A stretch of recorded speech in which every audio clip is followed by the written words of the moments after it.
तुम्हारी जय तुम्हारी विश्वविद्यालय इलाहाबाद। जय जय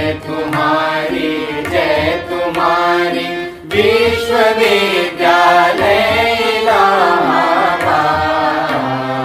ज्ञान उद्गम ज्ञान संगम ज्ञान के इतिहास। ज्ञान उद्गम ज्ञान संगम ज्ञान के इतिहास।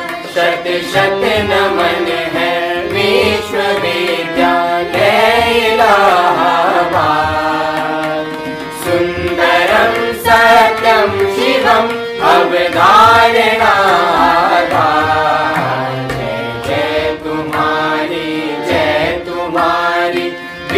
विश्वविद्यालय इलाहाबाद। जय तुम्हारी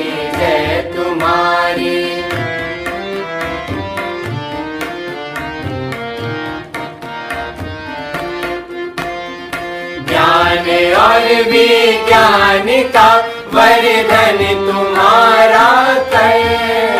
साहित्य और संगीत की सेवा तुम्हारा धर्म। सबके लिए सब दिन तुम्हारा खुला शिक्षा द्वार। कर दिया तुमने सभी को योग्यता अनुसार। जय जय तुम्हारी सच्चिदानंद रूपाय विश्वोत्पत्त्यादि हेतवे तापत्रय विनाशाय श्रीकृष्णाय वयं नमः। यं प्रव्रजन्तमनुपेतमपेतकृत्यं द्वैपायनो विरह कातरया जुहाव। पुत्रेति तन्मयतया तरोभिनेदुः तं सर्वभूतहृदयं मुनिमानतोऽस्मि। जन्माद्यस्य यतोऽन्वयादितरतश्चार्थेष्वभिज्ञः स्वराट्। तेने ब्रह्महृदाय आदिकवये मुह्यन्ति यत्सूरयः। तेजो वारिमृदां यथा विनिमयो यत्र त्रिसर्गो मृषा। धाम्ना स्वेन सदा निरस्तकुहकं सत्यं परं धीमहि। जन्माद्यस्य यतोऽन्वयादितरतश्चार्थेष्वभिज्ञः स्वराट्। तेने ब्रह्महृदाय आदिकवये मुह्यन्ति यत्सूरयः। तेजो वारिमृदां यथा विनिमयो यत्र त्रिसर्गो मृषा। धाम्ना स्वेन सदा निरस्तकुहकं सत्यं परं धीमहि। सत्यं परं धीमहि। ओम पूर्णमदः पूर्णमिदं पूर्णात् पूर्णमुदच्यते पूर्णस्य पूर्णमादाय पूर्णमेवावशिष्यते। ओम शांतिः शांतिः शांतिः।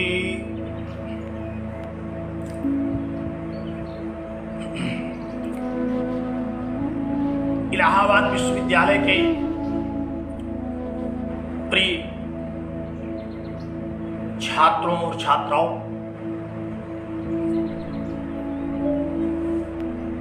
वरिष्ठ छात्रों और वेदांतानुरागी सज्जनों,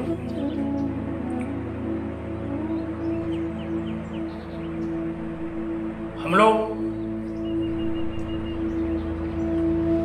ईशावास्योपनिषद पर चर्चा करने के लिए एकत्र हैं।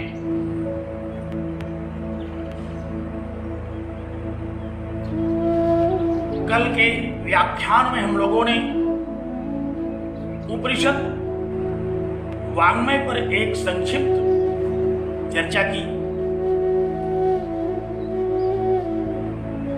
और आज इस ईशावास्योपनिषद का मंगलाचरण करते हैं, आरंभ करते हैं इसका।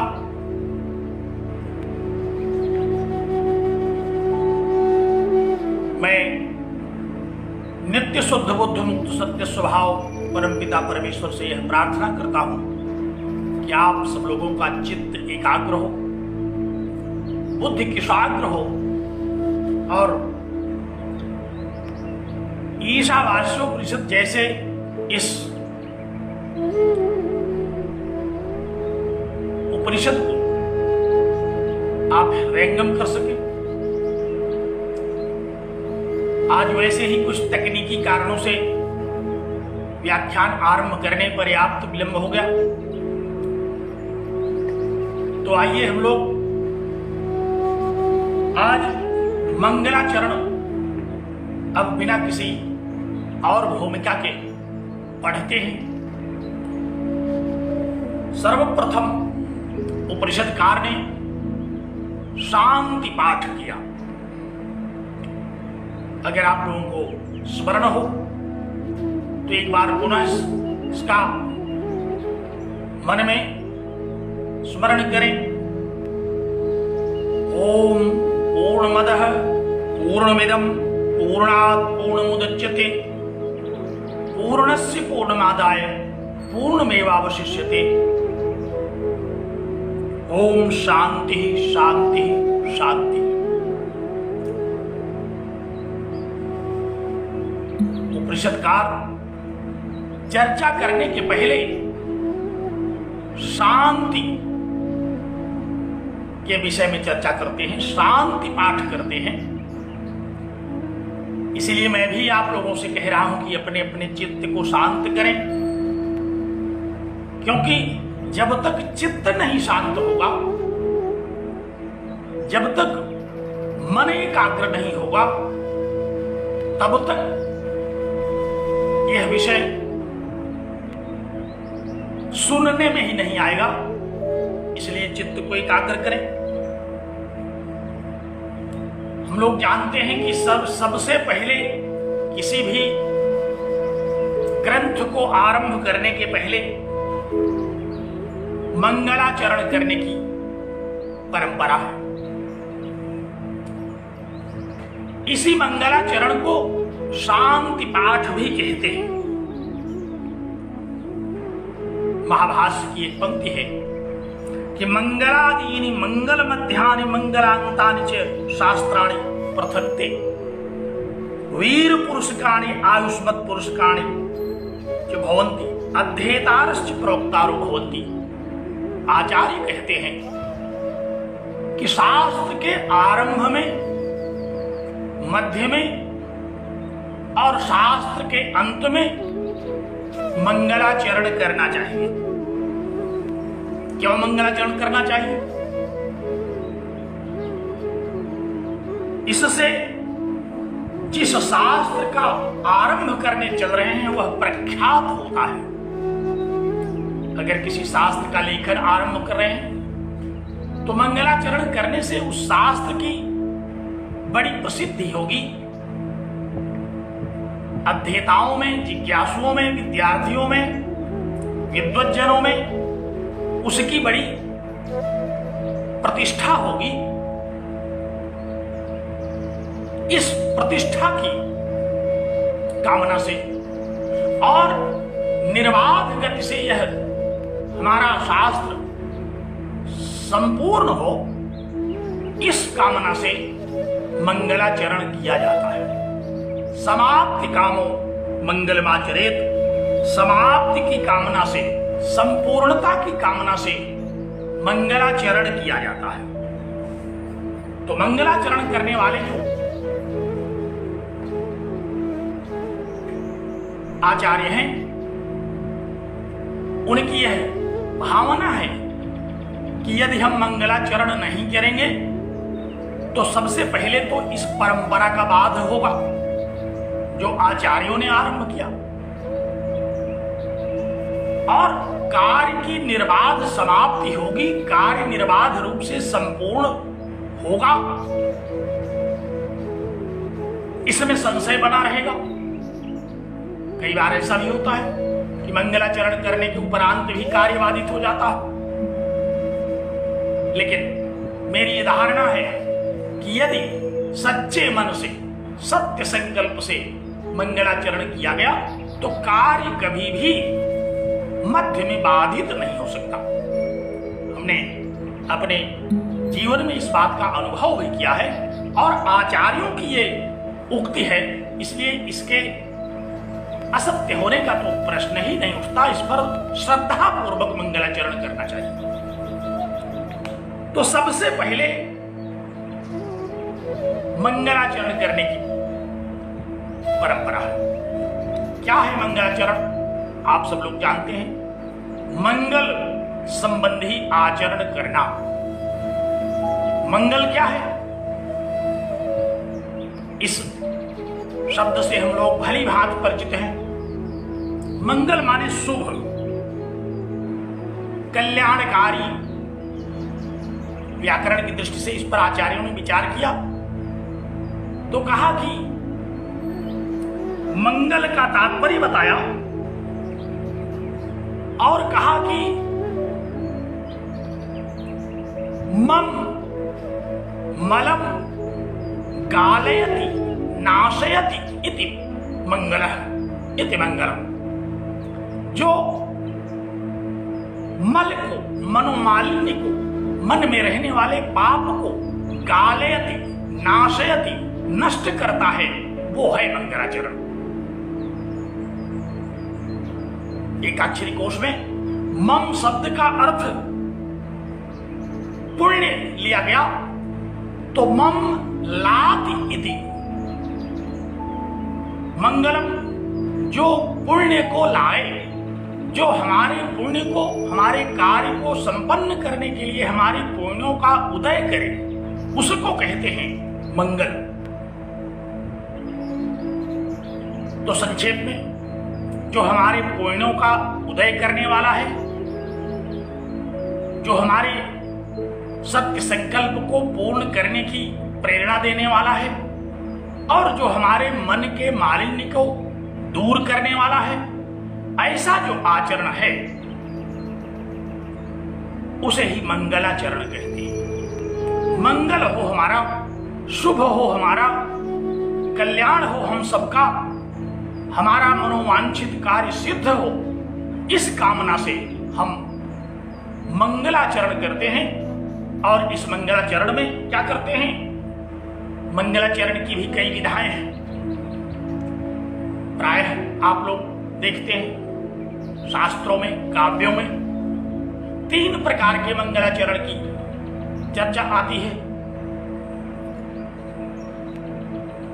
नमस्कारात्मक, आशीर्वादात्मक और वस्तु निर्देशात्मक। ये 3 पद्धतियां हैं मंगलाचरण की।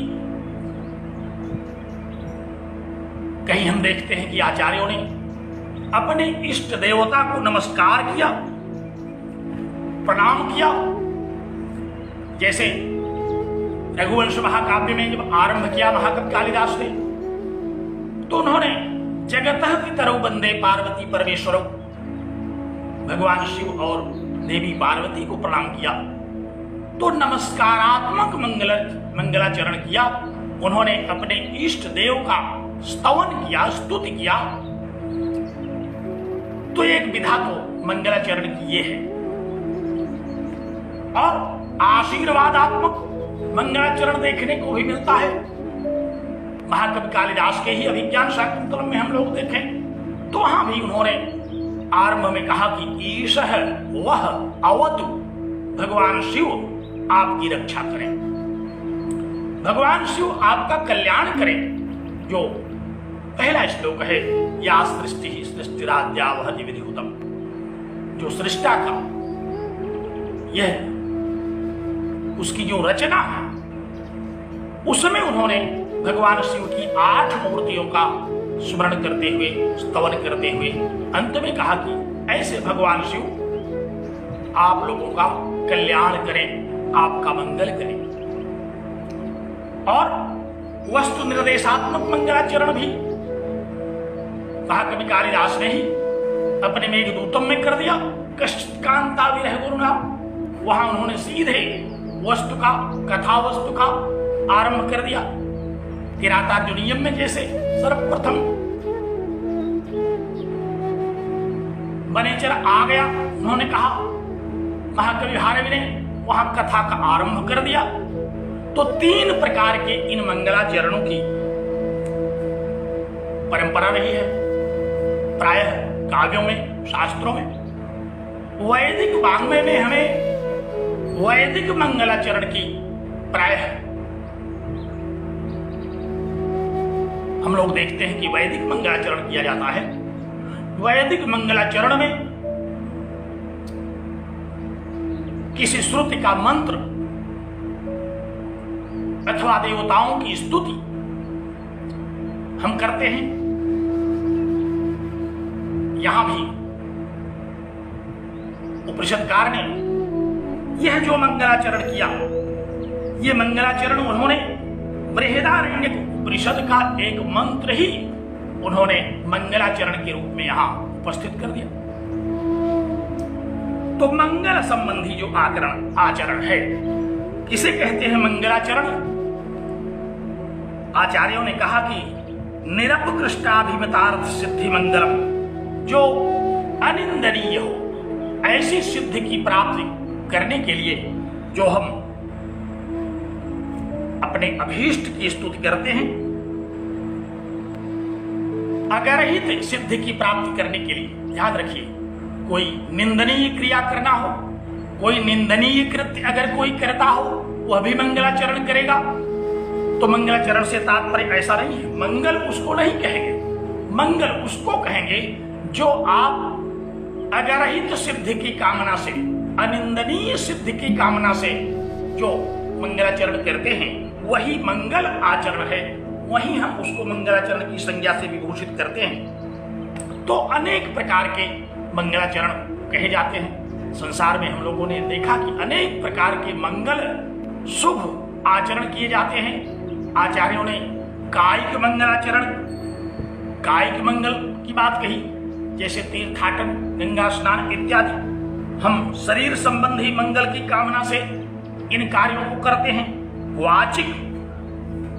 वाचिक हम कर ही रहे हैं, भगवत स्तुति, भगवान का भजन, अपने अभीष्ट देवता का स्मरण, और मानसिक भी मंगलाचरण होता है, ईश्वर का स्मरण, परमात्म तत्व का चिंतन।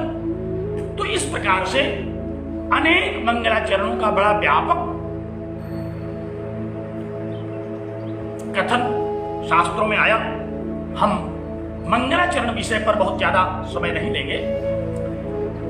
मंगलाचरण किया आचार्य ने, ऋषि ने उपनिषद का आरंभ करते हुए मंगलाचरण किया। लेकिन हम लोग ग्रंथ में क्या देखते हैं? शांति पाठ। शांति पाठ, मंगलाचरण को ही शांति पाठ भी कहते हैं। मंगलाचरण में ही शांति पाठ आता है। इसे शांति से संबंधित कुछ और भी शब्द हैं जो हम लोग प्रायः देखते हैं क्रियाकलापों में, व्यवहारों में, जैसे शांति हवन इत्यादि। वहां हम किसी पाप के प्रायश्चित्त के लिए, किसी अपवित्रता को हटाने के लिए कुछ यज्ञ इत्यादि करते हैं, तो वहां शांति हवन कहते हैं। यहाँ वह शब्द नहीं है, यहाँ है शांति पाठ।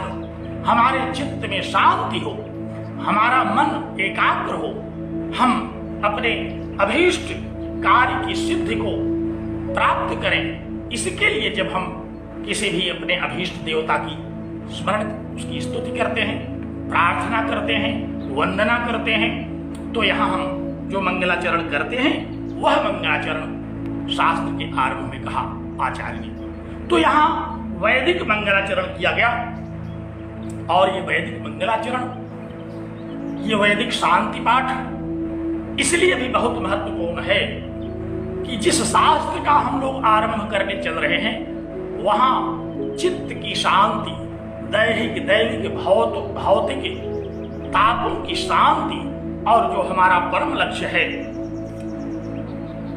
परमात्म तत्व को अपरोक्ष करना, परमात्म तत्व को प्राप्त करना, परमात्मा का ज्ञान करना, इसके लिए तो शांति बहुत ही आवश्यक है। ऐसी दृष्टि से यहां उपनिषदकार ने मंगलाचरण किया। तो मैंने मंगल शब्द के विषय में आपको बताया व्याकरण में कोशकारों ने कहा कि मंग से अलच प्रत्यय करके मंगलम शब्द बनता है, जिसका तात्पर्य ही होता है कल्याणकारी। और कल्याण की प्राप्ति करने के लिए, अगरहित अपनी कामनाओं की पूर्ति के लिए जो भी हम अपने अभीष्ट की स्तुति करते हैं, अपने पुण्य को एकत्र करने के लिए, अपने मनोमालिन्य को दूर करने के लिए, अपने पापों को क्षीण करने के लिए, इस प्रकार का जो भी हम संकल्प लेकर के किसी मंत्र का, किसी श्लोक का, किसी स्तुति का जब पाठ करते हैं तो इसी को मंगलाचरण कहते हैं। तो एक संक्षिप्त चर्चा मंगलाचरण पर हम लोगों ने किया, लेकिन यह कोई जो मंगलाचरण है हमारा ईशावास्योपनिषद का, यह सामान्य मंगलाचरण नहीं है। इस मंगलाचरण में ही उपनिषदकार ने ईशावास्योपनिषद की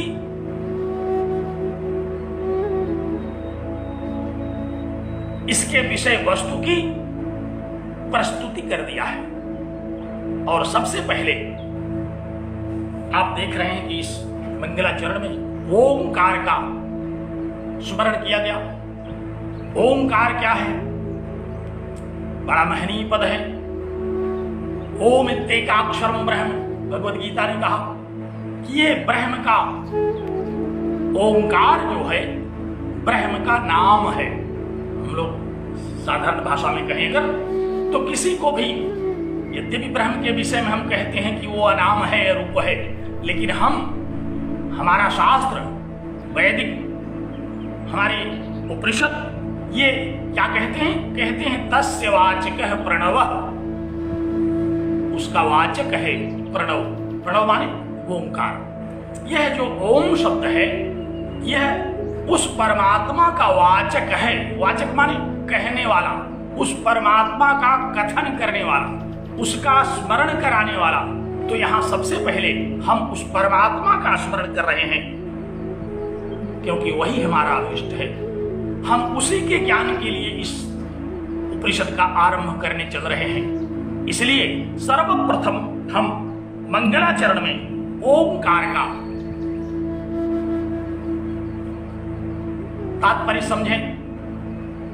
शास्त्रों में कहा गया कि ओंकार शब्द जो है वह सबसे पहले ब्रह्मा के कंठ से निकला।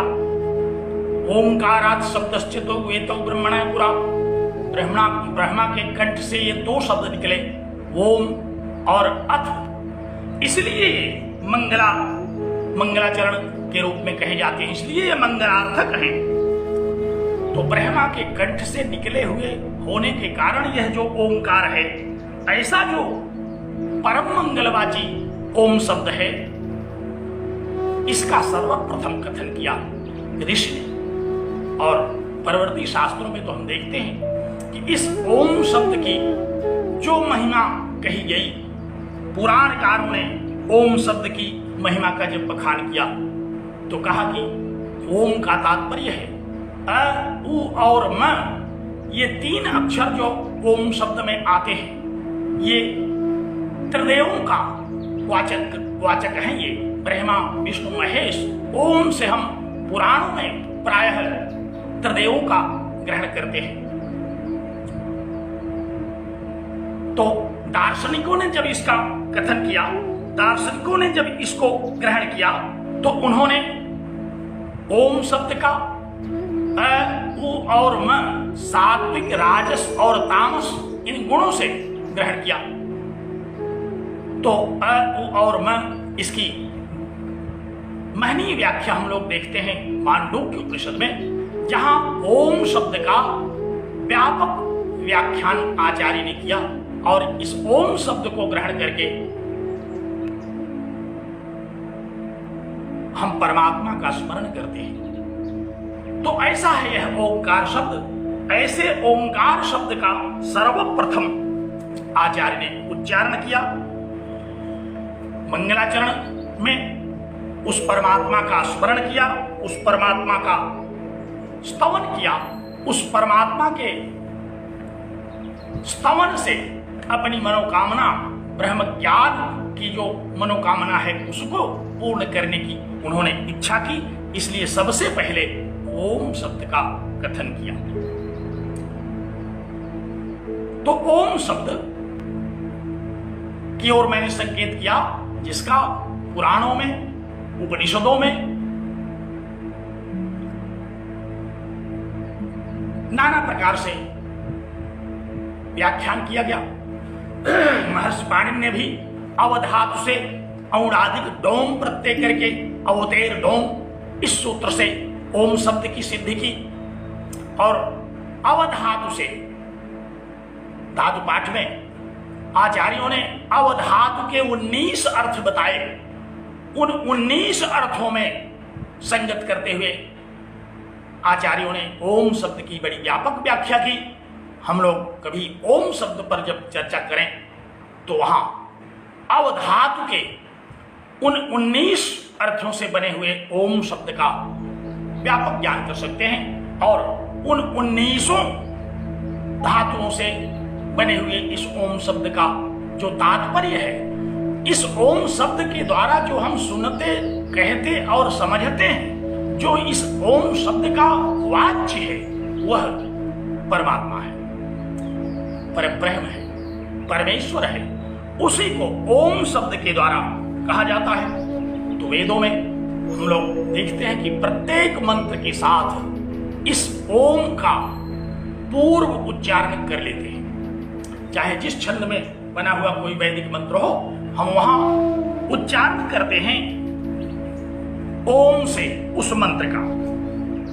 महाकवि कालिदास ने बड़ा अच्छा दृष्टांत दिया इसका अपने रघुवंश में। कहा कि आसीन महिक्षिता माध्य प्रणव छंद साम्यो, जैसे छंदों में सबसे पहले प्रणव का कथन किया जाता है, उसी तरह से रघुवंश का यह राजा सर्वप्रथम राजाओं के नाम उल्लेख में इसका उच्चारण किया जाता है।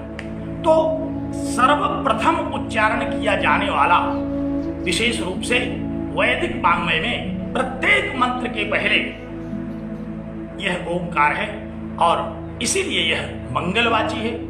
इसीलिए इसका हम स्मरण करते हैं। इस शब्द के उच्चारण से हमें परमात्मा का स्मरण होता है, परमात्मा का बोध होता है।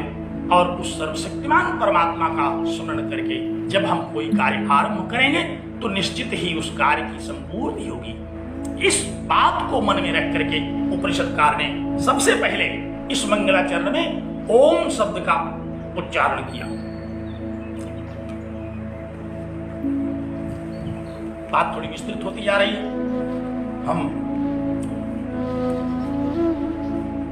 मैंने कल कहा था कि हम लोगों को कोई जल्दी नहीं है, थोड़ी व्यापक चर्चा करने का अवसर मिला हुआ है तो हम लोग उसका लाभ उठा सकते हैं। तो बड़े धैर्य से हम लोग बैठ करके इस चर्चा को करें। जब आप लोगों का मन हो तो लिख दीजिएगा नोट्स में, मैं चर्चा बंद करके अगले दिन करूंगा। लेकिन जहां तक मुझे जो भी बातें स्मरण में होंगी, जो भी संगत कथन हमें प्रतीत होगा, मैं सोच रहा हूं कि इस ईशावास्य उपनिषद के इस अनुचिंतन में हम लोग प्रायः उन सब पर अपना मनन करें, श्रवण करें। और श्रवण मनन ही तो वैदिक वाङ्मय का, श्रवण मनन ध्यास नहीं तो उपनिषद वाङ्मय का मुख्य तत्व है। तो ओंकार शब्द का आरंभ करके इस शांति पाठ को ऋषि ने आरंभ किया। आइए आगे बढ़ते हैं। मंत्र का ओम पूर्णमदः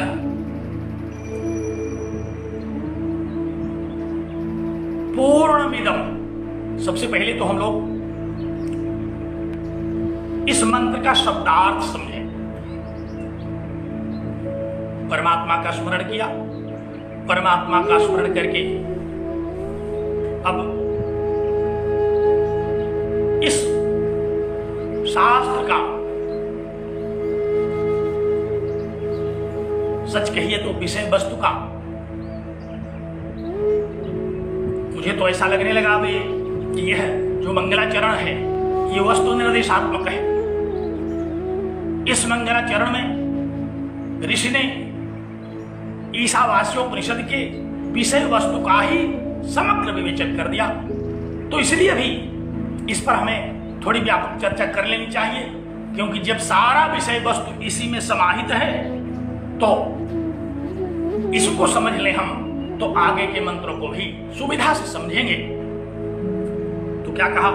कहा कि पूर्णमादः अधः पूर्णम। अधः, अधः शब्द सर्वनाम है।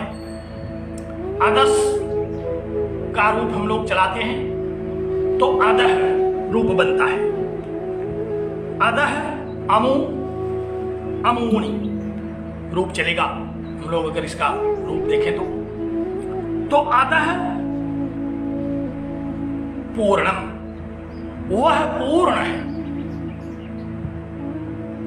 पूर्णमदः इसका शब्दार्थ क्या हुआ?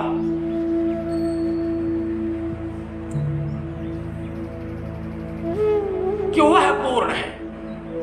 वह शब्द हम लोग जानते हैं शब्दार्थ ये सर्वनाम है।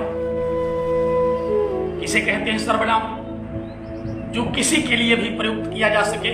सर्वेषाम नाम इति सर्वनाम, सब का नाम बन जाता है यह। वह आप किसी को भी कह सकते हैं, किसी मनुष्य को, किसी जीव को, किसी जंतु को, किसी स्थान को, किसी के लिए भी आप वह शब्द कह सकते हैं। यद्यपि व्याकरण में हम लोग देखते हैं कि सर्वादीन सर्वनामानि कहा गया, ये सर्वादिगण का सर्वप्रथम शब्द है, इसलिए इसको सर्वनाम कहते हैं। लेकिन दर्शन के आचार्यों ने जब इसकी व्याख्या की तो अनेक स्थानों पर मुझे पढ़ने को मिला कि उन्होंने कहा कि सर्वेषाम नाम इति सर्वनाम, जो सबका नाम बन सकता है, अहम सर्वनाम है, अपने लिए हम लोग प्रयोग करते हैं। तुम ये भी सर्वनाम है, तुम्हारे लिए इसका प्रयोग करते हैं। सह, वह, ये भी सर्वनाम है, इसका भी प्रयोग हम सबके लिए करते हैं। तो अब और बचा ही कौन? मैं, तुम और जो मुझसे तुमसे बचे, वह तो सबका नाम तो हो गया। इसलिए सर्वेषाम नाम इति सर्वनाम बड़ा ही अन्वर्थक शब्द है ये। तो कहा कि पूर्णम अधः, अधः माने वह शब्द हम किसके लिए कहते हैं? जो हमारे पास न हो, जो हमारे निकट न हो, जो दूर हो। जैसे कोई दूरी पर खड़ा हो तो हम कहते हैं वह जा रहा है। वो हमारे बहुत करीब नहीं है, हमारे बहुत निकट नहीं है, हम उसके आकार प्रकार को ठीक से देख नहीं पा रहे हैं। केवल हमको उसके विषय में एक आकृति का बोध हो रहा है। कोई मनुष्य जा रहा है तो हम कहते हैं वह जा रहा है। और दूरस्थ लोगों के लिए तो, दूरस्थ वस्तुओं के लिए तो हम वह कहते ही हैं। जो परोक्ष में रहने वाले तत्व हैं उनको भी हम वह कहते हैं। जिनको हम नहीं देख रहे हैं, जिनका हम ज्ञान इंद्रियों के द्वारा नहीं कर पा रहे हैं, उसको भी हम वह कहते हैं। तो यहां इस अधः शब्द से उस परमात्मा का कथन किया गया। कहा कि वह परमात्मा, जिस परमात्मा का हम प्रत्यक्ष नहीं कर रहे हैं, जिस परमात्मा का हम अपनी इंद्रियों के द्वारा ज्ञान नहीं कर रहे हैं, जो कि अशब्दम स्पर्शम रूपम अप्ययम है, हम उसको छू नहीं सकते, इसलिए यह नहीं कह रहे हैं, इसलिए हम उसको वह कह रहे हैं। तो वह परमात्मा पूर्णम, वह पूर्ण है। बड़ा व्यापक शब्द है पूर्ण। पूर्ण का इतना अर्थ इस ईशावास्योपनिषद के मंगलाचरण में जितना हम लोगों ने समझा, इसके पहले कभी नहीं समझा था। कहा कि वह परमात्मा पूर्ण है। कोई कह सकता है कि वह क्यों कहा? वो तो कण कण व्यापी है, सर्वव्यापी है, फिर वह क्यों कहा? आचार्य इसलिए यहां वह शब्द से उस परमात्मा का कथन करते हैं क्योंकि हमें उसका प्रत्यक्ष नहीं हो रहा है। हम उसके आकार प्रकार को, उसके रूप को, उसको स्वरूप को देख नहीं पा रहे हैं, हम उसका स्पर्श नहीं कर पा रहे हैं, इसलिए हम उसको वह कहते हैं। तो कहा कि अदह पूर्णम, वह परमात्मा पूर्ण है, अर्थात उसके अतिरिक्त और कुछ नहीं है। उस परमात्मा के अलावा कोई दूसरी सत्ता नहीं है। वही सार्वकालिक सत्ता है, वही परम सत्य है, उसके अतिरिक्त कोई दूसरी सत्ता नहीं है। तो इसलिए उस परमात्मा का जिसका चिंतन हम इस उपनिषद में करेंगे, जिसका चिंतन हम सारे उपनिषदों में करते हैं, जो उपनिषदों का विषय वस्तु है, जो उपनिषदों का प्रतिपाद्य है, ऐसे परमात्मा का जिसका अभी हमें अपरोक्ष नहीं हुआ है, जिसका अभी हमें साक्षात्कार नहीं हुआ है, जिसका अभी हमें ज्ञान नहीं हुआ है, ऐसे परमात्मा को वह सर्वनाम के द्वारा संबोधित करते हुए उपनिषदकार इस शांति पाठ में कहता है कि वह परमात्मा पूर्ण है। इसलिए अपने चित्त को शांत करो कि हम लोग जिस परमात्मा की चर्चा करने चल रहे हैं वह पूर्ण है। पूर्ण को जानने पर बड़ा पूर्ण आनंद आएगा। हम लोग संसार की वस्तुओं को जानते हैं तो पूर्ण आनंद नहीं आता, प्रायः तो आनंद आता ही नहीं। कहीं दुख मिलता है, कहीं क्लेश मिलता है, कहीं ग्लानि होती है, कहीं सुख भी मिल जाता है, कहीं आनंद भी मिल जाता है, तो पूर्ण नहीं हुआ वो। लेकिन उस परमात्मा का जैसे ही हमको ज्ञान होगा तो हमें पूर्ण आनंद की प्राप्ति होगी, क्योंकि वह परमात्मा आनंद स्वरूप है। श्रुतियों में कहा गया कि आनंदम ब्रह्मेति व्यजानाति, सच्चिदानंद ब्रह्म, वह ब्रह्म सच्चिद और आनंद है, आनंद स्वरूप है, आनंदमय है। इसलिए उस आनंदमय पूर्ण ब्रह्म को जान करके हम पूर्ण आनंद की प्राप्ति करेंगे। इसलिए अपने चित्त को एकाग्र करके सुनिए इसको। क्या कहा ग्रंथकार ने?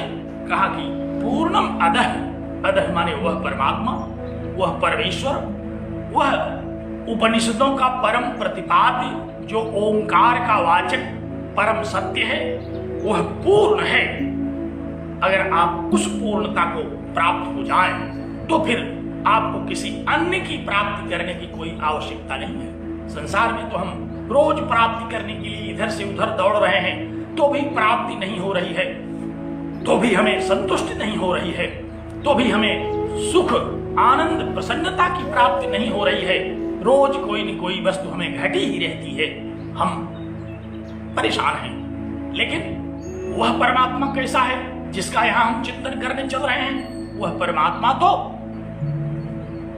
आनंद स्वरूप है। और वह शब्द क्यों कहा? क्योंकि वह हमारी इंद्रिय का विषय नहीं है, उसको हम देख नहीं पा रहे हैं, अवांग मनस गोचर है। अभी हम अपने अज्ञान के कारण उसका ज्ञान नहीं कर पा रहे हैं। तो उस परमात्मा का जो स्वरूप निरूपित किया मंगलाचरण में, उसको कहा कि पूर्णम अदह, वह परमात्मा पूर्ण है। अच्छा, वह परमात्मा ही पूर्ण है तो इस जगत का क्या होगा? ये जगत कैसा है? क्योंकि हम लोगों को तो ऐसा लगता है कि ये जगत ही पूर्ण है। हम तो इस जगत को ही नहीं थाह पा रहे हैं, हम इस संसार को ही नहीं जान पा रहे हैं, हम इस संसार को ही अपार अनादि शब्दों के द्वारा कहते हैं। तो इसका क्या होगा? जिसको हम देख रहे हैं उसको कह रहे हैं, जिसको देख नहीं रहे हैं उसको कह रहे हैं कि पूर्ण है, जिसके विषय में हमको ज्ञान नहीं है उसको हम कह रहे हैं पूर्ण है। और ये जो हमारे सामने पड़ा हुआ है, जिसमें हम जन्म से मृत्यु तक आचरण करते हैं, जो अनादि काल से शास्त्रों का विषय बना हुआ है, वो क्या है? उसके विषय में क्या सोचा जाए? कहा रे चिंता मत करिए, पूर्णमिदम, यह भी पूर्ण है। इदम पूर्ण, इदम माने इदम जगत, इदम शब्द अंगुल निर्देश पूर्वक, इदम शब्द आप लोगों से बहुत पहले से परिचित है। इदम नपुंसक लिंग शब्द है। यहां हम लोग तीनों लिंगों में प्रायः प्रयोग करके देखते हैं। इयम स्त्रीलिंग का शब्द है, अयम पुल्लिंग का है, और यहां इयम अयम नहीं कहा, यहां क्या कहा? कहा कि पूर्णम इदम, इदम जगत, यह जो संसार है यह भी पूर्ण है। आप दुखी न हो। श्रोता को कह रहे हैं कि आप उस परमात्मा की पूर्णता को जान करके क्यों दुखी हो गए? आखिर इस संसार की कोई उपयोगिता नहीं है क्या? कहा नहीं, ये भी पूर्ण है। इदम अंगुली निर्देश पूर्वक जिस वस्तु का हम संकेत करते हैं, ये भी सर्वनाम है। अंगुली निर्देश पूर्वक जिस वस्तु का हम संकेत करते हैं कि यह, क्योंकि यह जगत तो मैं ही हूं, यह जगत, जगत में ही मैं हूं, जगत की सारी वस्तुएं ही हमारे सामने हैं, चाहे वो दूर हो चाहे पास हो।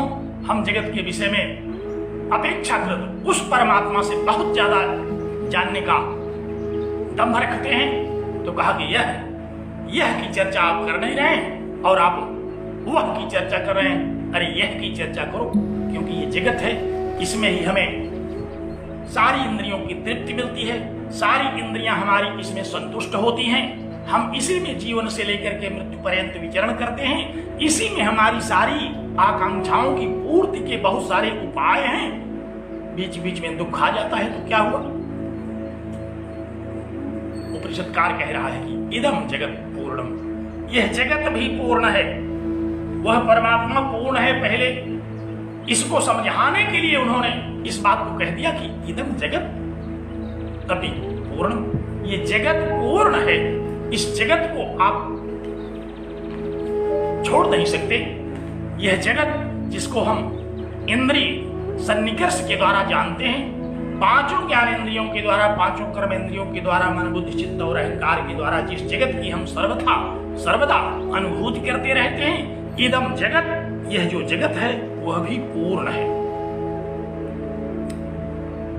अब बड़ी समस्या खड़ी हो गई कि क्या दो पूर्ण होते हैं?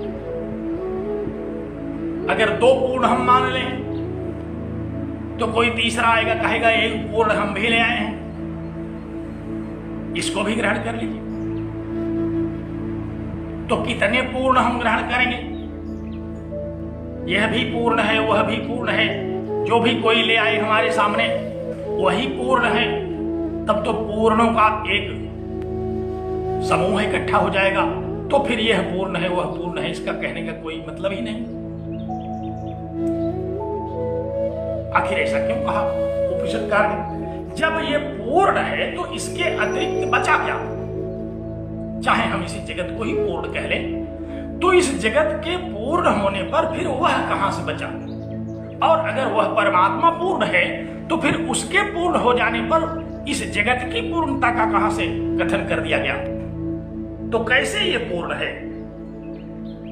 ये बात समझ में नहीं आती। इस बात को सुनने से, केवल सुन लिया, मैंने कह दिया, आपने सुन लिया, शब्दार्थ समझ लिया, लेकिन क्या ये बात समझ में आ गई कि पूर्ण 2 होते हैं, पूर्ण 3 होते हैं, पूर्ण 4, 6, 10, 5 होते हैं?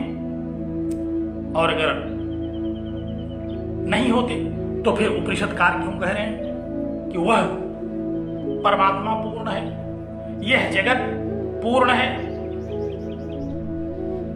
और अभी आगे की जो बात कहने जा रहे हो तो और भ्रम में डाल देने वाली है। कहते हैं कि पूर्णात् पूर्ण मुदच्यते, पूर्ण से पूर्ण पैदा होता है। अगर कोई पूर्ण है तो फिर उसको पैदा होने की आवश्यकता है? किस लिए वह पैदा हो रहा है? तीनों कथनों को सुन करके हमारे मन में जिज्ञासा हो रही है, हमारे मन में संदेह हो रहा है, हमारे मन में शंकाएं उठ रही हैं कि आखिर यहां पूर्ण शब्द का तात्पर्य क्या है। कोई कहता है कि पूर्ण में से पूर्ण निकाल लीजिए तो पूर्ण ही बचता है, पूर्ण में पूर्ण डाल दीजिए तो पूर्ण ही बचता है, धन्य है ये पूर्ण। कौन सा पूर्ण है जिससे पूर्ण निकाल लें? और पूर्ण है तो फिर उसी को पूरा क्यों न ले लें? उसमें से पूर्ण निकालेंगे तब तो वो अपूर्ण हो जाएगा। ये शब्द और इस शब्द का जो अर्थ है ये निश्चित रूप से हम लोगों को भ्रम में डालता है, लेकिन आचार्यों ने कहा कि नहीं, भ्रम में मत पड़िए। यहां उपनिषदों की भाषा है पूर्ण। उपनिषदों ने पूर्ण इस शब्द का प्रयोग किया। जैसे गणित वाले अनंत शब्द का प्रयोग करते हैं इसी अर्थ में, गणित में भी हम लोग कहते हैं कि अनंत में अनंत डाल दिया गया तो वो अनंत है, अनंत से अनंत निकाल लिया गया तो अनंत है। वहां गणित की भाषा है, ये उपनिषद की भाषा है। चाहे हम उस अनंत को कह करके किसी अर्थ को समझने की चेष्टा करें, चाहे इस पूर्ण शब्द को हम कह करके किसी अर्थ को समझने की चेष्टा करें, बात दोनों एक है। और समस्या बढ़ती जा रही है कि दोनों बात एक कैसे है। उपनिषदकार ने कहा कि दोनों बात एक है। एक से तात्पर्य यहां अद्वैत से है। उस अद्वैत परमात्मा की चर्चा हो रही है, जो अद्वैत परमात्मा जिसका ज्ञान न हो पाने के कारण हमको वही जगत के रूप में दिखाई पड़ रहा है। जैसे दृष्टांत से समझे हम लोग, रज्जु में सर्प की प्रतीति होती है, तो जितनी बड़ी रज्जु होती है उतनी ही बड़ी प्रतीति सर्प की भी होती है। क्या कभी ऐसा हुआ कि रज्जु 2 फीट की हो और सांप 5 फीट का हो? ऐसा नहीं होता। क्यों ऐसा होता है? क्योंकि रज्जु में ही तो हमें सर्प की प्रतीति हो रही है, रज्जु में ही तो सर्प का विवर्त हो रहा है, रज्जु में ही तो सर्प की भ्रांति हो रही है। और यहां परमात्मा में जगत की भ्रांति हो रही है। तो यहां ये जो 2 शब्द आए पूर्णम के साथ लटक करके, अदह और इदम, पूर्णम तो वही है, पूर्णम में लिंग परिवर्तन नहीं हुआ, लेकिन इसके साथ जो 2 शब्द आए अदह और इदम, यद्यप दोनों नपुंसकलिंग शब्द हैं, ये दोनों शब्द आए सर्वनाम के। ये दोनों किस लिए आए? इन्हीं के आने से यह सुस्पष्ट है कि पूर्ण तो एक है, लेकिन प्रतीति हमको 2 हो रही है। अदह और इदम के द्वारा जिन 2 तत्वों को हम पूर्ण कह रहे हैं, वह पूर्ण तो अकेला है, वह पूर्ण तो अद्वैत है। यहां पूर्ण शब्द से अद्वैत परम तत्व की ओर संकेत किया उपनिषदकार ने। पूर्ण शब्द से यहां उस परमात्मा का संकेत किया उपनिषदकार ने। कहा कि वह परम तत्व, वह निर्गुण, वह नित्य शुद्ध बुद्ध मुक्त सत्य स्वभाव परमात्मा पूर्ण है। और उसका ज्ञान न होने के कारण हमें जो उसमें जगत की प्रतीति हो रही है, यह अवास्तविक प्रतीति है, यह परमात्मा में विवर्त है। यह रज्जु में सर्प की तरह है, जैसे रज्जु में सर्प का विवर्त होता है, उसी तरह से परमात्मा में ये जगत परमात्मा का विवर्त है।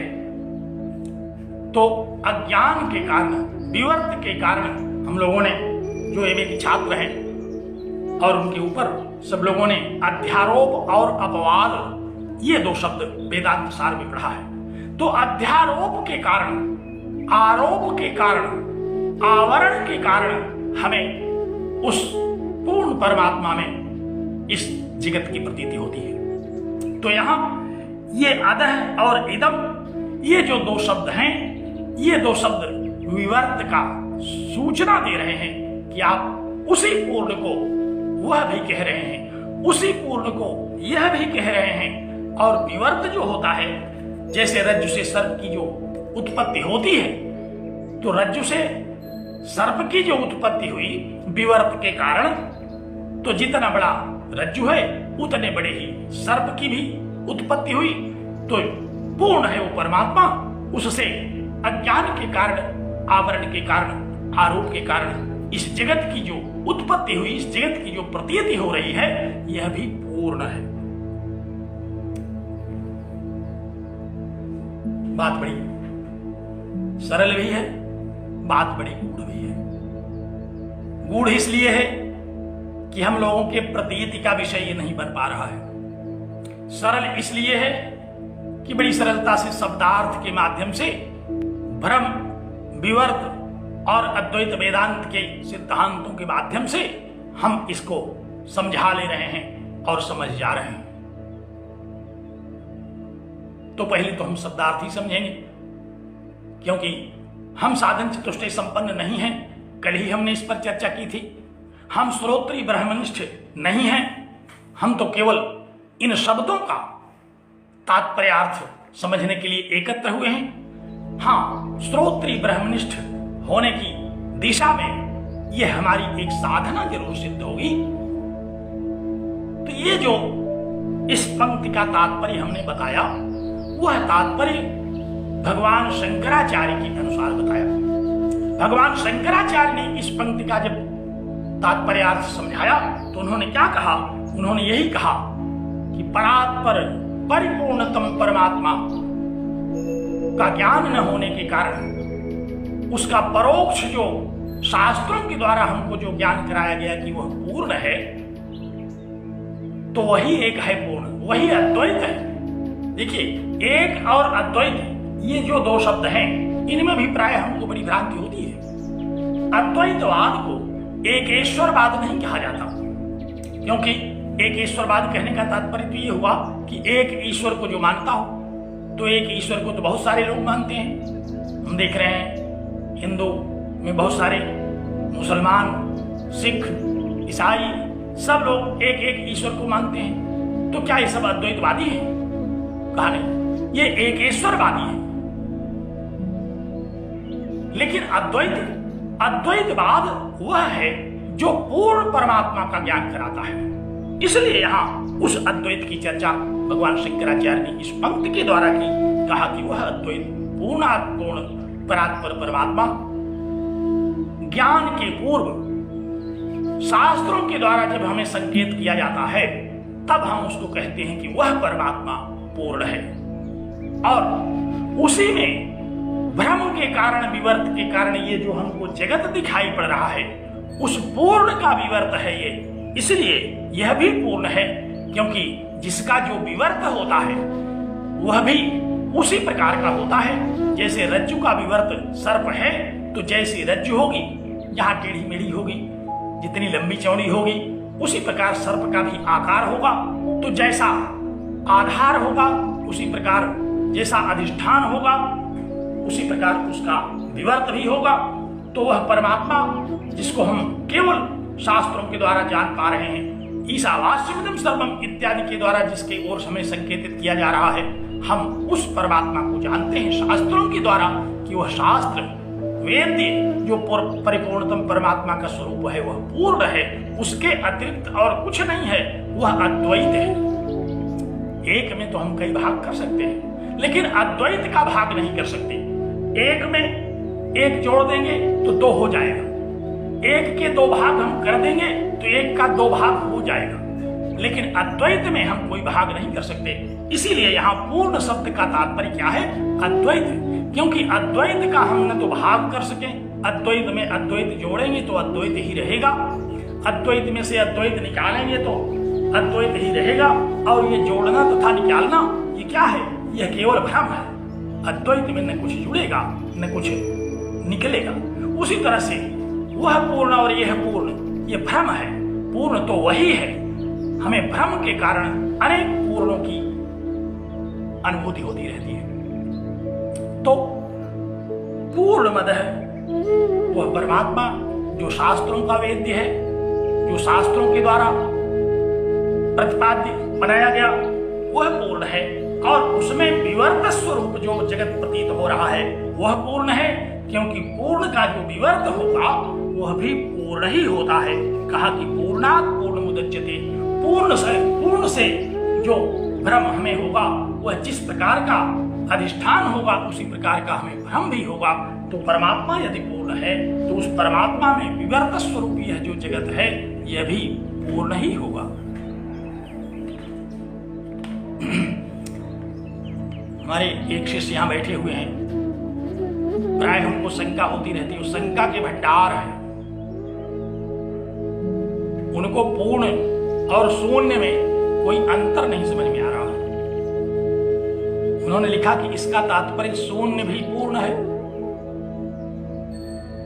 शून्य का क्या तात्पर्य आप समझते हैं? इस पर हम आपसे पहले समझ लें, फिर आपको बताएं, क्योंकि शून्यवाद तो एक अलग दर्शन का मतवाद है, अद्वैतवाद से बिल्कुल हट करके शून्यवाद है। यहां हम इस उपनिषद का प्रतिपाद्य जो विषय है, इसका अद्वैतवाद प्रतिपाद्य है, न कि शून्यवाद। तो आचार्य ने कहा कि पूर्णमदः वह परमात्मा, वह अवांगमनस्य गोचर, वह श्रुतियों में वर्णित, वह इस जगत का जो उत्पत्ति स्थिति और विनाश का कारण है, वह परमात्मा पूर्ण है। उसके अतिरिक्त और कोई दूसरी सत्ता नहीं है, वही पारमार्थिक सत्ता है। उस पारमार्थिक सत्ता में ही हमें व्यावहारिक ज्ञान होता है, जो जगत के रूप में हो रहा है। इसी को हम व्यावहारिक सत्ता कहते हैं। और हम प्रातिभाषिक ज्ञान भी करते हैं, जैसे रज्जु में सर्प की प्रतीति। तो रज्जु में सर्प की प्रतीति जो है वह प्रातिभाषिक है, और परमात्मा में जो इस जगत का ज्ञान हमको हो रहा है वह व्यावहारिक है। लेकिन इस श्रुति का क्या कथन है? इस श्रुति का कथन है कि सत्ता तो वस्तुतः अद्वैत की है। अद्वैत परमात्मा ही एकमात्र सत्य है, वही पूर्ण है।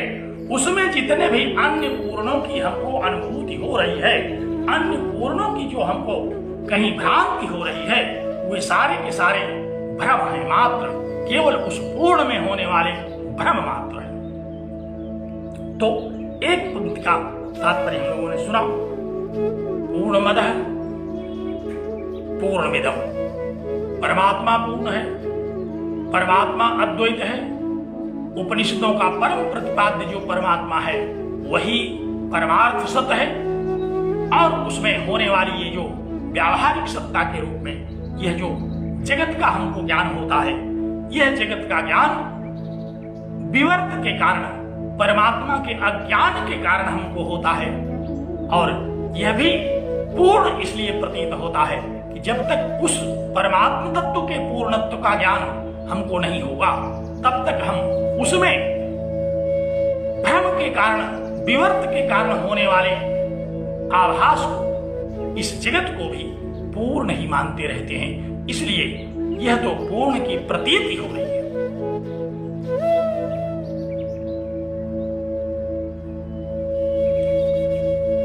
केवल हमारे एक शिष्य ने एक शंका यही उठाई, जो कि विषयतर है, और किसी को कोई जिज्ञासा नहीं हो रही कि या तो सब सो गए, संख्या तो बहुत अधिक है। कुछ प्रश्न होते रहते हैं जब, तो उन प्रश्नों के उत्तर में, उन शंकाओं के समाधान में आनंद आता रहता है। तो प्रथम पंक्ति इस मंगलाचरण का, इस शांति पाठ का हम लोगों ने समझा। इसलिए भी ये शांति पाठ है कि अशांत होकर के इस जगत में जो दौड़ रहे हैं आप, यह भी प्राप्त कर ले, वह भी प्राप्त कर ले, ऐसा कुछ है ही नहीं। यह भी वह भी नहीं है।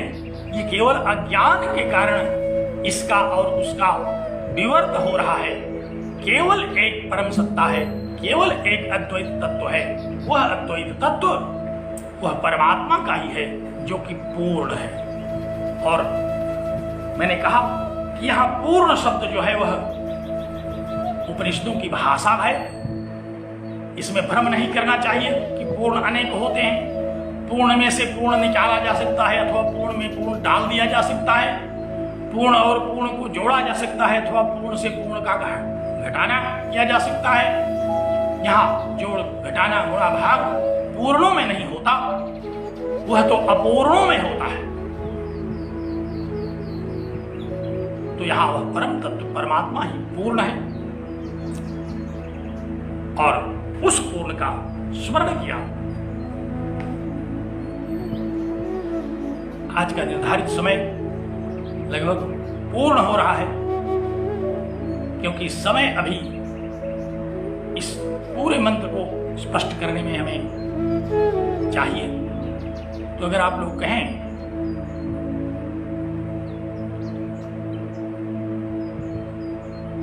तो कल चर्चा करें हम आगे। आज पहली पंक्ति पर आप मनन करें। पहली पंक्ति का जो आपने श्रवण किया, इसमें जो जिज्ञासाएं हो रही हों, इसमें जो शंकाएं उत्पन्न हो रही हों, उनको आप इस संवर्ग में डालें। उसको लेते हुए द्वितीय पंक्ति की चर्चा हम कल करते हैं। इन्हीं शब्दों के साथ हम आपको बहुत बहुत धन्यवाद देते हैं। आज की संख्या कल से ज्यादा हमको देखने को मिल रही है, जिज्ञासुओं की संख्या बढ़ती जा रही है, इसलिए इसके व्यापक चिंतन में भी आनंद की अनुभूति हो रही है। तो कल हम लोग पुनः 5 बजे एकत्र होंगे और इस शांति पाठ की द्वितीय पंक्ति पर चर्चा करते हुए इसके समग्र अर्थ को यथामति निरूपित करने की हम चेष्टा करेंगे। इन्हीं शब्दों के साथ आप लोगों को साधुवाद, आपका कल्याण हो, आपका परम मंगल हो। बहुत धन्यवाद, धन्यवाद, नमस्कार।